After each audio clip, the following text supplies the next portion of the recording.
আচ্ছা আমি ভুল করছি, মানে আপনি অনেক ভাইয়া একটু ঠিক আছে। আসসালামু আলাইকুম, আমরা চলে আসছি আগারগাঁও নতুন রাস্তা পরিসংখ্যান ভবনের ঠিক সামনেই। আর এখানে আছে হাঁসের মাংস, বিশেষ করে আসমা আপুর দোকান, আপনারা অনেক নাম শুনেছেন। আর এখানে আপনার রান্নাবান্না দেখাচ্ছি, এই যে দেখেন রান্নাবান্না চলমান আছে। আর এখানেও আপনারা সেই টোকেন সিস্টেম, আপনারা যদি খেতে চান রান্না শেষে আপনাদের টোকেন দিবে, হাঁসের মাংসর সাথে আপনি পিঠা পাবেন। হ্যাঁ, তো এইগুলো দিয়ে আপনি জিনিসটা খেতে পারবেন। এবং আপনাদের দেখানোর চেষ্টা করি, এই যে দেখেন এখানে কন্টেন্ট বানানোর জন্য অনেক ভাইরাও চলে আসছে। এই যে দেখেন অনেক, হ্যাঁ, শত শত ক্যামেরা এখানে আছেন, এখানে অনেকে রান্নাবান্নার কাজে হেল্প করতেছেন। এই যে ভাইটা, ভাই আপনি কি করতেছেন? ভাই কি করতেছেন? কি করতেছেন ভাই? মাংস রাঁধতে। এটা কি দোকানটা কি আপনার নাকি ভাই? না, আপনি কি করতেছেন? আমি একটু রাঁধতেছি, একটা দিব আমার চা খাইতে, নাস্তা করতে। আচ্ছা আচ্ছা, ভাই হেল্প করে দিচ্ছে। এখানে হেল্প করার মানুষ অনেক আছেন, একটু পরে আমরাও হেল্প করব। এইসব জায়গায় মূলত হেল্পিং হ্যান্ড বা হেল্প করার মানুষের অভাব নাই, বিশেষ করে ঘোড়া দেওয়ার জন্য লোকের অভাব নাই। দেখতেই পাচ্ছেন রান্না চলছে, রান্না চলমান। আর এখানে রান্নাবান্না আসলে আপনি খেতে পারবেন সন্ধ্যার পরে আসলে।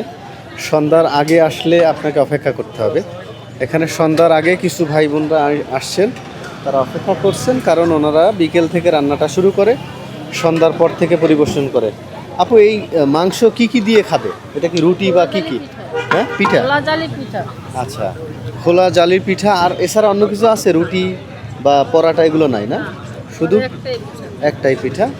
আর আপনারা পিঠার সাথে এই মাংসটা খেতে পারবেন। এবং এটা রান্না খুবই সুস্বাদু হবে। আমি এখনও খাই নাই, আজকে খেয়ে দেখবো যে আসলে রান্নাটা কেমন। আশা করি খুবই সুস্বাদু হবে। দেখি আন্টি, আমি আমার কাছে একটু দেন। এই যে এখানে আসলে সবাই একটু এটা হাতে ধরে নাড়ানাড়ি করে, আর আমি কেন বাদ যাব? না, মনে হয় না যে পারবো। ধন্যবাদ, কারণ এখানে ধোয়া আসে।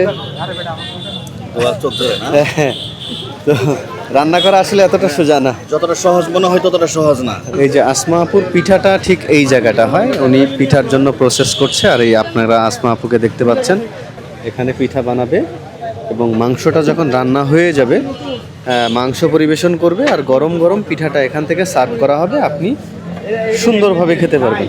ঠিক আছে? আর যেহেতু শুরুটা আমরা আপনাদের দেখাচ্ছি, এই যে দেখতে পাচ্ছেন মাংস পিঠার জন্য প্রসেসটা তৈরি করতেছে আসমা আপু এক এক করে। আর এখানে অনেকেই এখন জড়ো হয়েছেন। আর এইভাবেই আপনারা যদি আসমা আপুর হোটেলে এসে খেতে চান, অবশ্যই আগারগাঁও নতুন রাস্তা পরিসংখ্যান বিল্ডিংয়ের অপোজিটে বা পরিসংখ্যান বিল্ডিংয়ের সামনেই ওনার দোকানটা, এখানে এসে আপনারা খেতে পারবেন। মাংসের আসলে কালারটা আপনারা একটু দেখেন, আসলে অস্থির।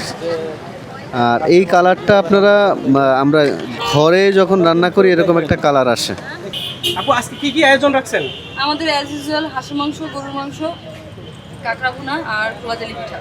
আমরা তো সবসময় দেখি আপনার সামনে থাকতে, আজকে পিছনে কেন? আজকে খোলা যা পিঠা জায়গায় তৈরি করে এই জায়গায় আমরা লেট করে ফেলছি, তো আজকে চুলো নিয়ে আসছি 4টা। এখন খোলাগুলো রেডি করতে হবে, নয়তো যে প্রেশারটা আসবে কাস্টমারের ওটা কভার করতে পারবো না।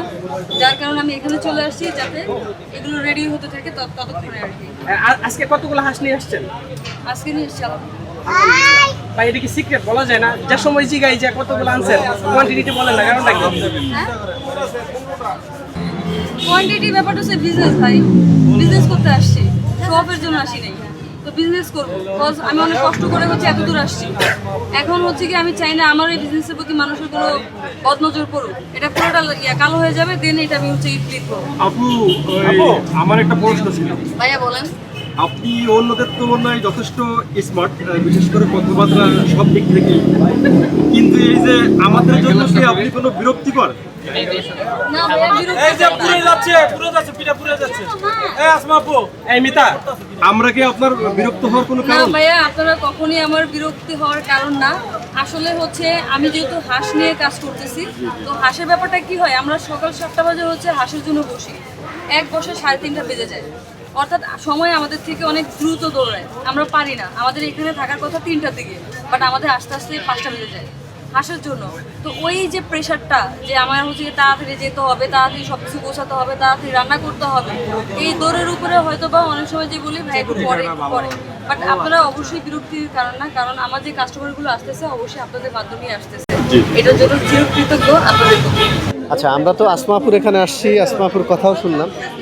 আসমাপুর এখানে ক্রাউডটা আপনাদের দেখাই, যে দেখেন আসলে এখানেও অনেক ধরনের বা অনেক ইউটিউবার ভাইরা আছেন, অনেকে কোশ্চেন করতেছেন, ঠিক আছে। আর বিশেষ করে আসমা আপু অনেক স্মার্ট, হ্যাঁ, আর ভিডিওগুলো ইউটিউবে অনেক ভিউজও হয়, যার কারণে এখানে লোকজন অনেক হিউজ পরিমাণ লোক। আমরা একটু ওই পাশ থেকে দেখানোর চেষ্টা করি। আমাদের এখানে পাওয়া যায় হাঁসের মাংস, গরুর মাংস, কাঁকড়া ভুনা, খোলাজালি পিঠা। তো খোলাজালি পিঠা 20 টাকা করে পার পিস, এটা ডিম দিয়ে বানানো হয়। আর হাঁসের মাংস 250 টাকা, 5 পিস থাকবে, 1 পিস রসুন থাকে। গরুর মাংস 250 টাকা, 6 পিস থাকে, 1 পিস রসুন থাকে। আর হচ্ছে কাঁকড়া ভুনা 6 পিস থাকে, 2 পিস বুকের মাংস থাকে, 4 পিস থাকে পা, এটা 200 টাকা করে। আচ্ছা, কয়টা ঠিকানা থাকে? নর্মালি 6টার পরে যদি কেউ আসে সেক্ষেত্রে খাবারটা অ্যাভেলেবেল থাকে। আর আমার ফুডকার্টের লোকেশন আগারগাঁও নতুন রাস্তা, পরিসংখ্যান ভবনের পাশে, সোনালী ব্যাংক এটিএম এর বুথ আছে, বুথের একেবারে সামনে। আপনার এখানে কি পার্সেলের সিস্টেম আছে? কেউ যদি চায় এসে পার্সেল নিয়ে যেতে পারবে, আমরা পার্সেল দিই। বা যে কোনো হচ্ছে যদি কোনো অনুষ্ঠানের আয়োজন থাকে অবশ্যই একদিন আগে আমাদেরকে জানাতে হবে, আমরা ওই অনুযায়ী হচ্ছে গিয়ে প্রিপেয়ার করবো সব কিছু। মানে অনুষ্ঠানের অর্ডার আপনারা নিয়ে থাকেন? হ্যাঁ। তো যাই হোক, এখানের সিস্টেমটা বুঝে ফেলছেন। এখন যদি খেতে যাই অনেক সময় লাগবে, মিনিমাম আরও 40 মিনিটের বেশি লাগবে। তো আমাদের সময়টা একটু কম, অন্য এক সময় আসবো, খাবো, সেই ভিডিও আপনাদের সামনে নিয়ে আসবো। আজকে এ পর্যন্তই, সবাই ভালো থাকবেন, আসসালামু আলাইকুম।